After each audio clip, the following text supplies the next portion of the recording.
जो भारत में नासिक शहर से 28 किलोमीटर और नासिक रोड से तकरीबन 40 किलोमीटर दूर त्र्यंबकेश्वर तहसील के त्र्यंबक शहर में बना हुआ है। यह मंदिर भगवान शिव के उन 12 ज्योतिर्लिंगों में से एक है जिन्हें भारत में सबसे पवित्र और वास्तविक माना जाता है। त्र्यंबकेश्वर ज्योतिर्लिंग की सबसे अद्भुत और असाधारण बात तो यह है कि इसके 3 मुख यानी सर है, एक भगवान ब्रह्मा, एक भगवान विष्णु और एक भगवान रुद्र। इस लिंग के चारों ओर एक रत्न जड़ित मुकुट रखा गया है जिसे त्रिदेव के मुखौटे के रूप में रखा गया है। कहा जाता है कि यह मुकुट पांडवों के समय से यहीं पर है। इस मुकुट में हीरा, पन्ना और कई बेशकीमती रत्न जड़े हुए हैं। त्र्यंबकेश्वर मंदिर में इसको सिर्फ सोमवार के दिन 4 से 5 बजे तक दिखाया जाता है। यह मंदिर ब्रह्मगिरी पर्वत के तलहटी में स्थित है। गोदावरी नदी के किनारे बने त्र्यंबकेश्वर मंदिर का निर्माण काले पत्थरों से किया गया है। इस मंदिर की वास्तुकला बहुत ही अद्भुत और अनोखी है। इस मंदिर के पंचकोशी में काल सर्प शांति, त्रिपिंडी विधि और नारायण नागबली आदि पूजा कराई जाती है, जिनका आयोजन भक्तगण अलग अलग मनोकामना को पूर्ण करने के लिए करवाते हैं। इस प्राचीन मंदिर का पुनः निर्माण तीसरे पेशवा बाला साहेब अर्थात नाना साहेब पेशवा ने करवाया था। इस मंदिर का जीर्णोद्धार द्वार सन 1755 में शुरू हुआ था, जिस काम का अंत बाद 1786 में संपन्न हुआ।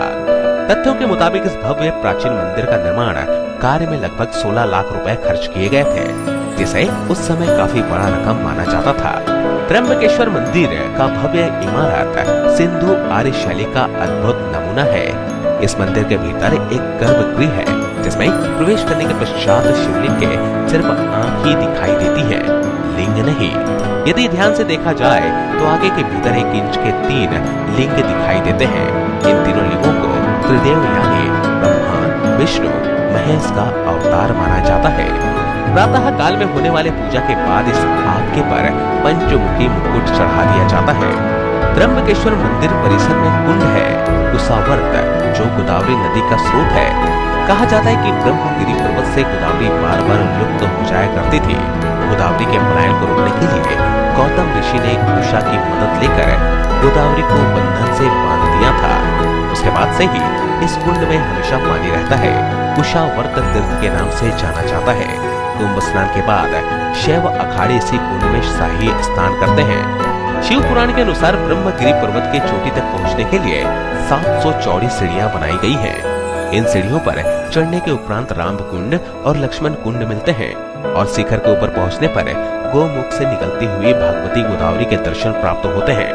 चलिए अब हम आपको त्र्यंबकेश्वर ज्योतिर्लिंग से जुड़ी हुई पौराणिक कथाओं के बारे में बताते हैं कि आखिर भगवान शिव त्र्यंबकेश्वर ज्योतिर्लिंग के रूप में यहाँ उत्पन्न क्यों हुए।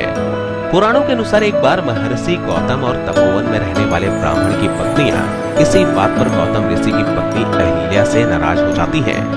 उन सभी पत्नियों ने अपने पति को गौतम ऋषि का अपमान करने के लिए प्रेरित करती हैं। उन ब्राह्मणों ने इसके लिए भगवान गणेश की आराधना की। उनकी आराधना से प्रसन्न होकर गणेश जी ने उनसे वर मांगने को कहा। उन ब्राह्मणों ने कहा, प्रभु किसी प्रकार ऋषि गौतम को इस आश्रम से बाहर निकाल दीजिए। गणेश जी को विवश होकर उनकी बात माननी पड़ी। तब गणेश जी ने एक दुर्बल गाय का रूप धर के ऋषि गौतम के खेत में जाकर फसल खाने लगे। गाय को फसल खाते देख ऋषि गौतम ने हाथ में डंडा लेकर उस गाय को वहां से भगाने लगे। उनके डंडे का स्पर्श होते ही गाय वहीं गिरकर मर गई। उस समय सारे ब्राह्मण एकत्रित होकर गौ हत्यारे कहकर ऋषि गौतम का अपमान करने लगे। ऐसे विषम परिस्थिति को देखकर गौतम ऋषि उन ब्राह्मणों से प्रायश्चित और उद्धार का उपाय पूछा। तब उन्होंने कहा, गौतम तुम अपने पाप को सर्वत्र बताते हुए 3 बार पृथ्वी की परिक्रमा करो, फिर लौटकर यहाँ 1 महीने तक व्रत करो। इसके बाद ब्रह्मगिरी का 101 बार परिक्रमा करो, तभी तुम्हारी शुद्धि होगी। अथवा यहाँ गंगा जी को लाकर उनके जल से स्नान करके 1 करोड़ पार्थिव शिवलिंग से भगवान शिव जी की आराधना करो। इसके बाद फिर से गंगा जी में स्नान करके इस ब्रह्मगिरी के 11 बार परिक्रमा करो। फिर 100 घरों के पवित्र जल से पार्थिव शिवलिंग को स्नान कराने से तुम्हारा उद्धार होगा। उसके बाद भी गौतम ऋषि ने सारे कार्य पूरे करके पत्नी के साथ पूर्णतः तल्लीन होकर भगवान शिव की आराधना करने लगे।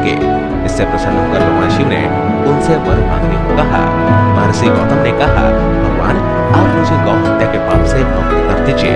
भगवान शिव ने कहा, गौतम तुम सर्वदा निष्पाप हो। गौ हत्या का अपराध तुम पर छल पूर्वक लगाया गया था।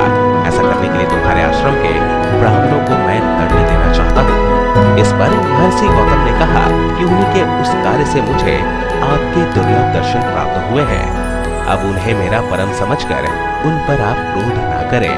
बहुत सारे ऋषि मुनियों और देवगण ने वहां उपस्थित होकर ऋषि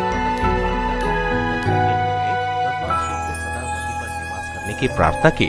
फिर भगवान शिव ने उन सब की बात मानकर वहां त्र्यंबक ज्योतिर्लिंग के रूप में वहीं स्थित हो गए। त्र्यंबकेश्वर मंदिर में जब भगवान शिव की शाही सवारी निकाली जाती है तो वह दृश्य देखने लायक होता है।